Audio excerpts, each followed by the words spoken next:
cruise news time. Well, there's a storm brewing in the Bahamas.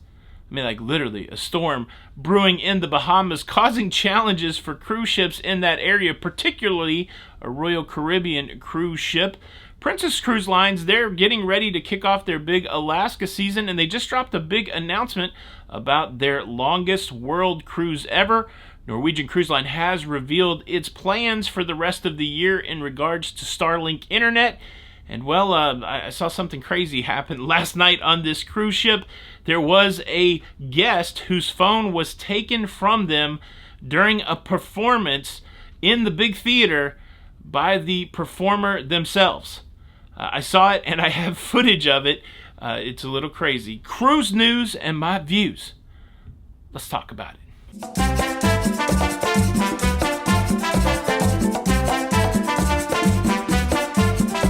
Hey, what's up, everybody? Welcome to La Lido Loca.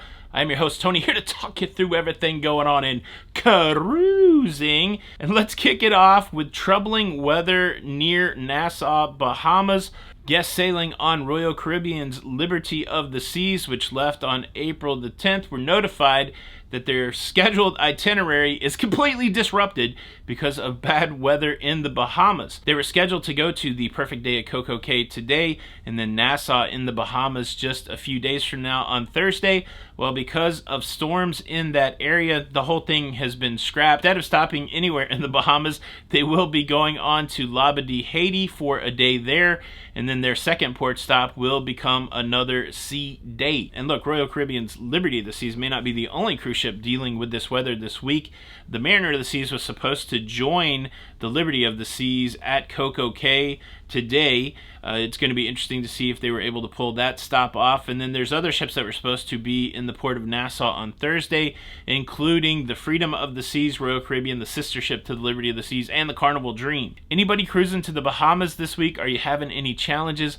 Leave a comment below. I do have a pair of Princess Cruise News stories for you, but before we jump into those, let's take a moment to thank the sponsor of today's show. Today's episode is sponsored by Babbel. Babbel, the language learning app scientifically proven to get you learning a new language in just 3 weeks. With lessons developed by real language teachers, Babbel uses real-world conversations, preparing you for practical conversations in the realms of travel, business, relationships, and more. Now, I'm currently on a transatlantic cruise going from New York City to Rotterdam in the Netherlands, and in Rotterdam they speak Dutch.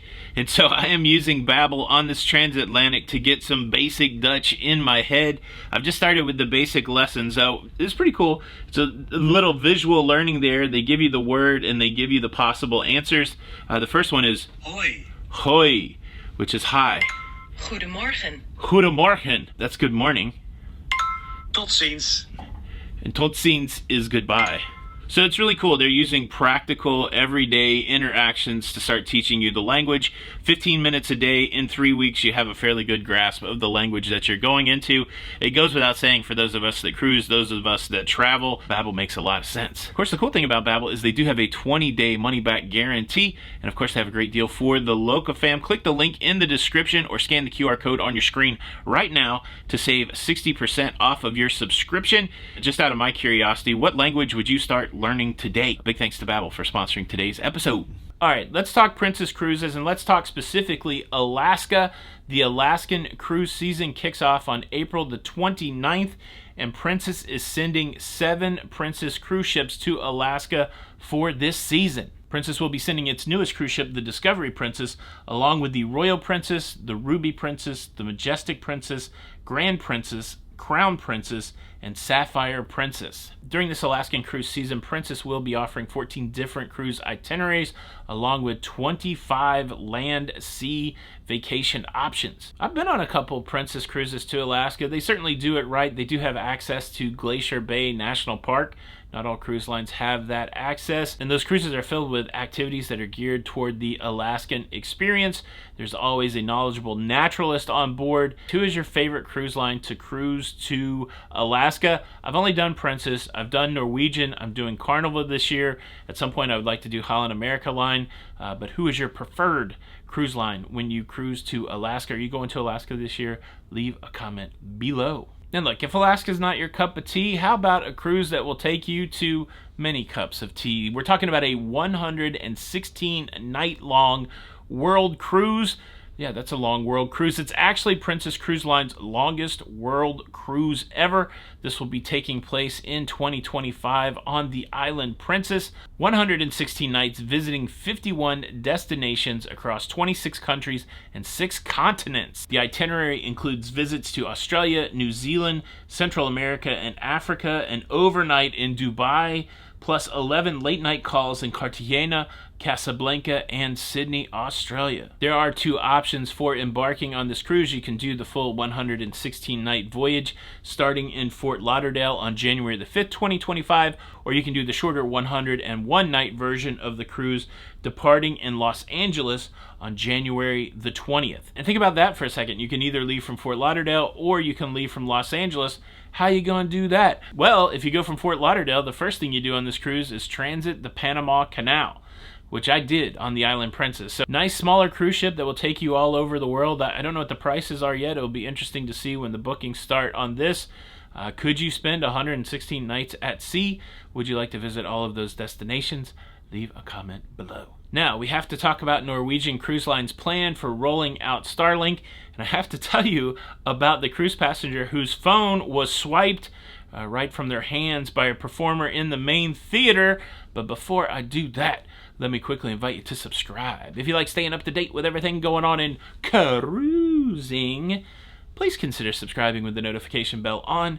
That way you don't miss out on any of these episodes. Thank you in advance. Recently, Norwegian Cruise Line announced that it had signed a deal with Starlink Internet to bring the fast internet service to its cruise ships.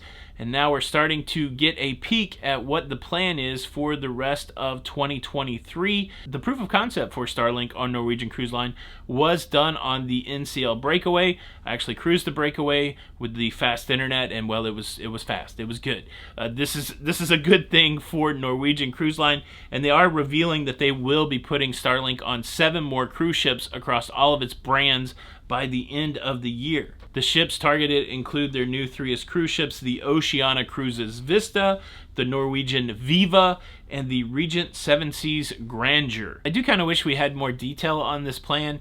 It doesn't seem like a lot of ships for the rest of the year just to get it rolled out on 7 ships, but who knows what the process is over there at NCL. I am most likely to experience this on the NCL Viva.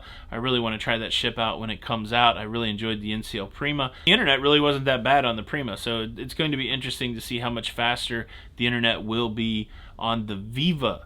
Norwegian cruise fans that like to work from sea or like to use the internet, it's a day of rejoicing. The ships are starting to be named for the rollout of Starlink. Have you used Starlink on any cruise ship? Have you noticed a difference? Leave a comment below. Real quickly before I talk about the cell phone stories, just want to say that this cruise that I'm on, the Transatlantic, the 150th year celebration for the MS Rotterdam for Holland America as a company, it's going great. I'm in the middle of my 4th sea day. The seas are starting to get rocky, so I've been documenting it as I go, and we're starting to move into maybe some challenge seas. Like the sea's a little rocky right now. It's supposed to be worse as we move into the evening and into tomorrow. I'll keep you updated on that. Been having a blast. I painted this picture back there. This was probably one of the most fun things I've done on a cruise ship. They had like a painting class. Just really enjoying the ship. A lot of great music, a lot of good entertainment. Been testing the fates, been having the food, and it's been a really good time. And probably one of the most special moments so far was the memorial for the Titanic. Make sure you check that video out if you haven't seen it. But let's talk about cell phones, and let's talk about tragic cell phone incidents. The first one, I was fortunate. Let's say that. On the sail away evening out of New York City, I was trying to live stream the sail away with my cell phone, and as I was attaching my cell phone to the railing, to the mount that holds my cell phone, it popped out of my hand and it fell from deck 4 where I'm at down to deck 3 below under a lifeboat. Now, that's not as bad as it seems. The fact that it stayed on the deck under a lifeboat instead of going off into the water makes the story okay. Because that means I still have my cell phone and all was not lost. I was able to live stream the sail away if you saw it. But there was a moment there as I left this cabin on deck 4, made my way to deck 3, and then climbed under a lifeboat to find my cell phone, that I was feeling pretty queasy in my stomach as I was going through all of that while trying to capture my once-in-a-lifetime sail away. So that's one cell phone story. Cell phone story number 2 is I was in the World Theater last night watching a performance by singer and comedian Rebecca Kelly.